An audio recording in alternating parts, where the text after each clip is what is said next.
Hello, everyone. I know. It has been a very long time since I made a video, and I just wanted to come on and kind of explain why I haven't been making videos. I genuinely didn't think anyone actually really watched them until I got some feedback through Brian, where someone was asking, one of our friends was like, "Oh, Nicole hasn't made a video in a while." So I guess for me, I was struggling with making the videos because I was going through a lot of personal things. And I guess if I'm being honest, I was like, what's the point? Nobody watches them anyway.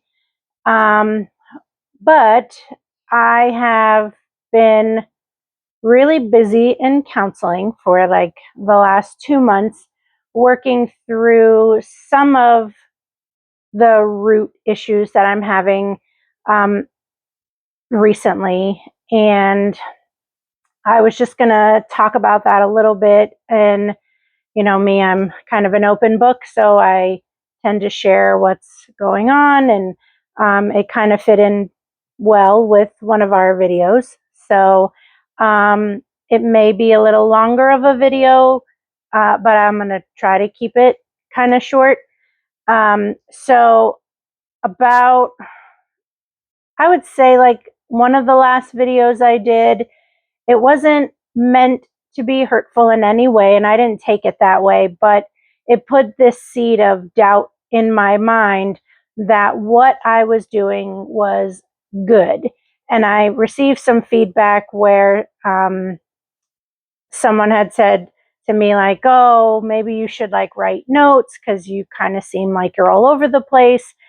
And I'll be honest, when I first started this, that's not kind of how I wanted it, but it was for me just supposed to be real videos, like not rehearsed, not planned. I mean, not, I knew kind of what I was talking about, what I wanted to talk about, but I wanted it to just be like us having a conversation.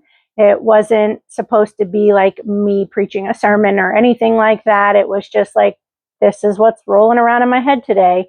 And most of the time, I'm very scatterbrained anyway. So it just, I don't know, it kind of just dropped the seed in my brain. And then it kind of flourished into, well, why are you even doing this? Your videos are stupid. Like, no one's watching them. And, I know who that is. Like, I know that is one of the tactics of Satan to try to get me to not do what God wanted me to do.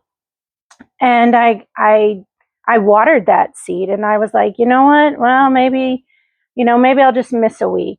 And then it turned into two, and then it turned into, well, I'm just making one now. So I think I am still working on a few things. I'm trying to figure if I should take the videos instead of doing the videos and do like a podcast type thing, just because sometimes it's easier for people to just listen to and not watch.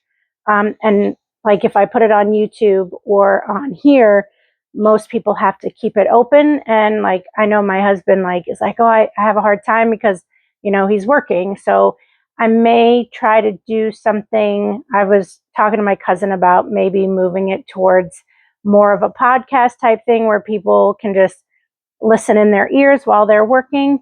So I don't know. We'll see how we're going to work that. But basically, what I've been working with my counselor on and struggling with is this sense of not so much identity, like I know who I am, but kind of for me, it was feeling a sense of like self-worth, I guess. You know, being the youngest of three, and my siblings are very distant from me. I mean, my brother is 6 years older than me. My sister is 11 years.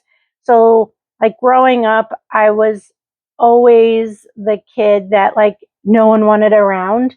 I was the annoying one. I talked too much. I was, the little sister.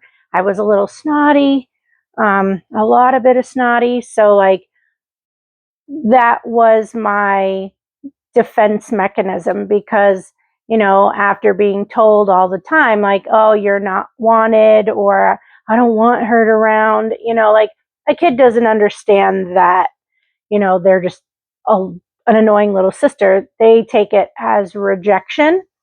And throughout my life, it was always me like being there for others and putting myself like, which I now know is called, oh no, it just flew out of my brain. I'll come back to it. But I was always doing things for other people and kind of proving to them why they should want me as their friend and why I should, be important in their lives. And I just didn't know what I was doing at the time. It was, I just wanted to be whatever I needed to be. I was going to be the bestest friend you ever had. I was going to be the best worker you ever had, to like prove my value and to prove my worth. And then maybe you would keep me around. And I learned throughout my life that that is not the case. And it just became very toxic for me, where I would be putting all into these people and pouring out and pouring out and pouring out, and no one poured into me. And that kind of went into even like my 20s. My first marriage ended, and this constant flow, repeating flow of rejection. And I was always a lot for some people. Living in New York your whole life and then moving anywhere else, you stick out like a sore thumb. And it wasn't even because of how I talked. It was, I grew up in a very large family on both sides, very loud and fun and, outgoing and very extroverted family and open. Like we would know, there were no secrets in our family. Like everybody knew everything. And, that just isn't everyone.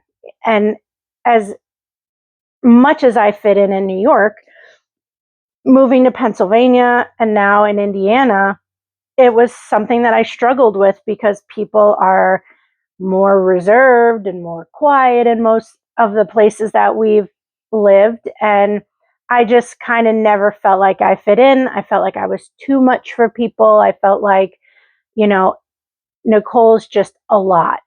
And I sometimes rubbed people the wrong way. And, people just didn't know what to do with me. Honestly, even in my own family, like my dad was always like, no, you're too much. So now that I'm in my 40s, one would think, oh, you're older, that's not going to bother you. You love who you are. And while I did love who I was, there's this underlying fear that the closer you get to me, the more you're going to realize that I'm just not what you're looking for. Not even like in like a romantic relationship, but like even in friendship, like, oh, she's a lot, like she's too much. And all these pressures and pressures kept building and building. And finally, I don't know, it was just kind of the straw that broke the camel's back. And I was just in this like constant state of, I don't want to say fear, but fear of like people just leaving.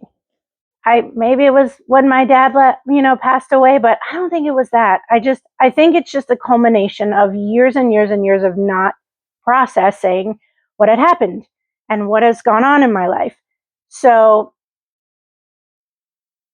I guess when the Lord wants to tell me stuff, maybe I miss it, but he just like whams me with things like left and right. And for this past month, like it was this constant, like I think every pastor I would listen to would preach about it. every podcast I would hear, every reel on Facebook, every TikTok I watched. It was all about like your identity in Christ and this constant reminder that his opinion of you is the only one that truly matters. Codependency. That was the word I couldn't think of. I was a raging codependent, which I never really understood the meaning of. And now that I do know what the meaning is, I totally think I am one or was one. So as I'm listening to podcasts and as I'm doing these devotionals, I would always hear this, take your thoughts captive. And that frustrated me. And I would say to Brian, what does that even like mean? Like, how do you do that? Like, how do you take a thought captive? And like, you hear it in therapy. If you hear a lie, you take that lie and you replace it with a truth. And I was like, but what happens when they're not lies? Like, what happens when people come into your life, they leave. So all of this stuff was like piling on me. And I just felt over the last like 2 months, the Lord was just trying to drill into my head that I'm enough because he says I'm enough. I am worthy of love because he died for me. And he's like trying to drill in my head that, is he enough? Like, is it enough for me if it's just the Lord? If God is the only one who loves me, is that enough? And will I see myself the way that he sees me and the way he thinks of me? And I'll be honest, it was a battle for me because I'm like, yeah, but God, you're not here. And like, oh God, even you're probably going to leave me one day, or you're going to get fed up with me and you're going to leave. And it was just this constant in it like battle. And, so I won't go crazy into it, because I don't want to be here for like 17 years. But one of the, okay, so I'll preface this. We do a men's prayer study and a women's prayer study, but over this summer, we kind of merged them because a lot of people are away and it was just easier to combine them. So we've been doing this thing in our prayer meetings where Pastor Steve asks us to pick out a psalm and to read it, and we pray exactly what we read. So, like one of my lovelies, Miss Linda, her favorite is Psalm 139, and she actually read it in the Message, and I love the Message for Psalms. I don't know why, I just do. I don't usually read that translation in pretty much regular, but for Psalms, I always tend to look at the Message because it just gives like a normal way to talk instead of like stiffer. So I'm going to read all of it just because it's shorter. But it says in Psalm 139, God, investigate my life. Get all the facts firsthand. I'm an open book to you. Even from a distance, you know what I'm thinking. You know when I leave and when I get back. I'm never out of your sight. You know everything I'm going to say before I start the first sentence. I look behind me and you're there, then up ahead and you're there too. Your reassuring presence coming and going. This is too much, too wonderful. I can't take it all in. Is there any place I can go to avoid your spirit, to be out of your sight? If I climb to the sky, you're there. If I go underground, you're there. If I flew on morning's wings to the far western horizon, you'd find me in a minute. You're already there waiting. Then I said to myself, oh, he even sees me in the dark. At night, I'm immersed in the light. It's a fact. darkness isn't dark to you. Night and day, darkness and light, they're all the same to you. And this is the verses that I just, I don't know, it just like hit me one day. Like when we were reading them, it just like hit me because I've read this a billion times, but it was like he was saying it to me. Only but it says, starting in 13, it says, "Oh yes, you shaped me first inside and then out. You formed me in my mother's womb. I thank you, high God. You're breathtaking. Body and soul, I am marvelously made. I worship in adoration. What a creation. You know me, inside and out. You know every bone in my body. You know exactly how I was made, bit by bit, how I was sculpted from nothing into something. Like an open book, you watched me grow from conception to birth. All the stages of my life were spread out before you. The days of my life, all prepared, before I'd even lived one day. Your thoughts, how rare, how beautiful. God, I'll never comprehend them. I couldn't even begin to count them, any more than I could count the sand of the sea. Oh, let me rise in the morning and live always with you. And please, God, do away with wickedness for good. He kind of goes off here. It says, and you murderers, out of here. All the men and women who belittle you, God, infatuated with cheap God imitations. See how I hate those who hate you, God. See how I loathe all this godless arrogance. I hate it with pure, unadulterated hatred, adulterated hatred. Your enemies are my enemies. I just like that random part was in there. And then he says, to finish it off, investigate my life, O God. Find out everything about me. Cross-examine and test me. Get a clear picture of what I'm about.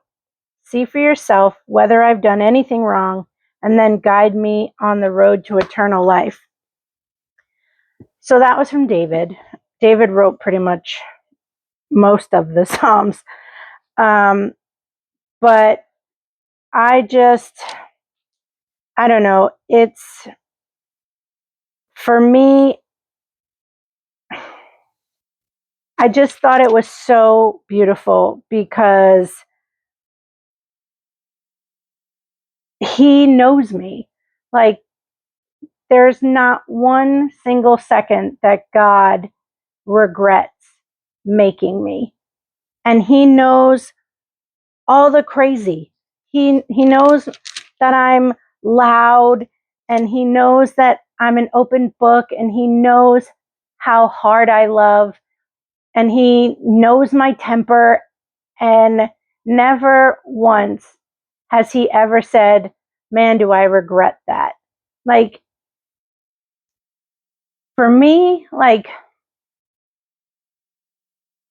I don't know, like when you feel like you're too much or you're not enough, and someone says, like, I made you, I gave you all of that.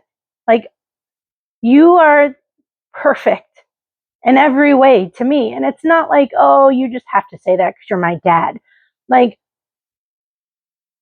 in my mind, so far down, when all I hear is you're too much, or you're never going to measure up, or you're never going to be this, or you're never going to be that, to know how loved I am, and how when he sat down, I don't know, I heard this like so long ago, like this like image of like God sitting at a boardroom table, like creating each one of us, like, oh, put a little extra sass in this one, or, like he created all of me. And he's never once going to say, like, I'm not proud of her and that she's too much, or she is too loud, or she talks too openly, And how beautiful is that in a world that tells you that you're never good enough? Like, you're never smart enough, you're never rich enough, you're never skinny enough. What the value that you have is based on what others can get from you. And here he's just saying, like, you've always been enough. Like, it doesn't matter what anyone else says, because, like, I made you and you are perfect. And I think that's just the most beautiful thing. And I wish everyone could feel that, like, to feel that amount of love. It's so foreign to people. Like, how can you love me when I've done this or that? I mean, there's this when, I don't know exactly where it is in the Bible, but it's probably in all the Gospels, but like in either Matthew, Mark, Luke, or John, there's this scene where, like, Jesus is on the boat with Peter, and he tells Peter to, like, throw his nets over because he spent all night fishing and he never caught anything. And then he's like, oh, okay, whatever, Jesus, like, I'll throw my stuff overboard. And they catch so much fish that his friends have to come over and help him. And that whole boat, like, both boats are so full of fish that they're almost sinking. And Peter jumps off land and he literally is like, Jesus, just get away from me. Like, you don't know me. Like, I'm awful. Like, I shouldn't even be anywhere near you. And Jesus is like, what are you talking about? Like, there's nothing that you have done that would make the Lord not love you. Like, there's nothing. You're not too fill in the blank or not enough fill in the blank. Like, that's love. And that's the Jesus I follow. And I obviously screw up all the time, but I just I wanted you to know that, well, one, that's why I haven't been around. And two, like, this is what brought me back, was this amount of love that I don't understand, and I'll never understand it. And sometimes I don't even believe, but, and look at me, I'm actually going to post this, even though in my mind I'm like, you better not post this because this is crazy. But I I want you to know how incredibly loved you are, and you're never too far gone, that you can't just come back. You you haven't pissed him off. You haven't done XYZ enough. You can, and even when you come to him, you're still going to make the same stupid mistakes. Maybe not the same, but you're still going to make mistakes. You're still going to look like a hypocrite sometimes. You're going to not be a good example of a Christian. And that's okay. He still loves you, and he's still going to say, just get up, we'll try it again. And it changes you. That level of love changes a person. And it's not that he's a doormat. It's not that that we're not going to, we will have to have an account of everything we do and say. But that is your identity. Like, that is who you truly are. Like, you are not what the world says about you. You are not what your friends or your enemies or what anyone else thinks about you.